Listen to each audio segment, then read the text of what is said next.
quarterly exam review. Example 1 is on true and false number sentences. It says, determine if the inequality f over 3 or f divided by 3 is less than or equal to 4 is true when f equals 18. If the inequality is false, determine what values for f would make it true. So the first thing we need to do here is substitute in the 18 for the f in our inequality. If we do that, we'll have 18 over 3 is less than or equal to 4. Now remember, fractions mean division, so this is actually 18 divided by 3, which we know is 6. And 6 is definitely not less than or equal to 4, so I am going to write false.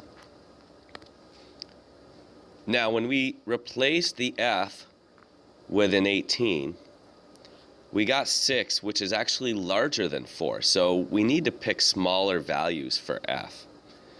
So I'm going to pick, let's see, maybe 15, because I know I can divide that by 3. So if we pick 15 and replace the f with a 15 and divide, 15 divided by 3 is 5. And 5 still is not less than or equal to 4, so that is also false. But we are headed in the right direction. We need to continue to pick smaller and smaller numbers. So the next number I'm going to pick is 12, because I know I can divide 12 by 3. So I replace the f with a 12. We have 12 over 3 is less than or equal to 4. And I know that 12 divided by 3 is 4. And 4 is less than or equal to 4 because it's equal to 4. So we have our first true value. Now we can continue to pick values that will be get us a solution that's less than or equal to 4, like 9 should work. And 9 divided by 3 is 3, which is also less than or equal to 4, and that's true as well.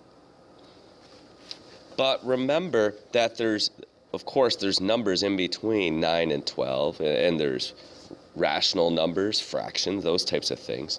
So the first value that would make this inequality true, we actually happened to stumble upon, was 12, because it came out to exactly 4, which means anything that's 12 or smaller will work. So the way we can write our inequality here is f has to be less than or equal to 12.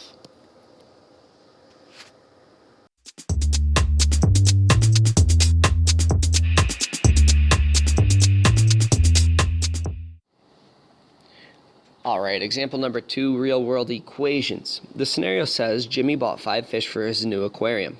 The equation 5x equals 17 50 can be used to find x, the cost of each fish, in dollars. So we know the equation 5x equals 17 50. This tells me the cost for 5 fish is $17.50. In letter A, it says write an equation to represent the cost of each fish. So we want to figure out one fish. In other words, we want to get x by itself. In order to get x by itself, we have to use inverse operations. So 5x equals 1750. I see that there's multiplication in between 5 and x. So let's get x by itself by using the inverse of multiplication, which is division. So x equals 1750 all over 5. Of course, rather than using a fraction bar, you can use the division symbol. X equals 1750 divided by 5.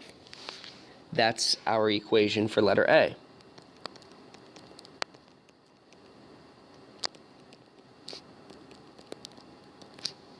Continuing, B says, what is the cost of each fish? So in this case, all we have to do is just divide. 17.50 divided by 5. 5 goes into 1 0 times. 5 goes into 17 3 times. When I multiply, it becomes 15. When I subtract, I get 2. Bring down a 5. Don't forget your decimal. 5 goes into 25, exactly 5 times. Right? Don't stop there. I like to go all the way to the end here. 5 goes into 0, 0 times.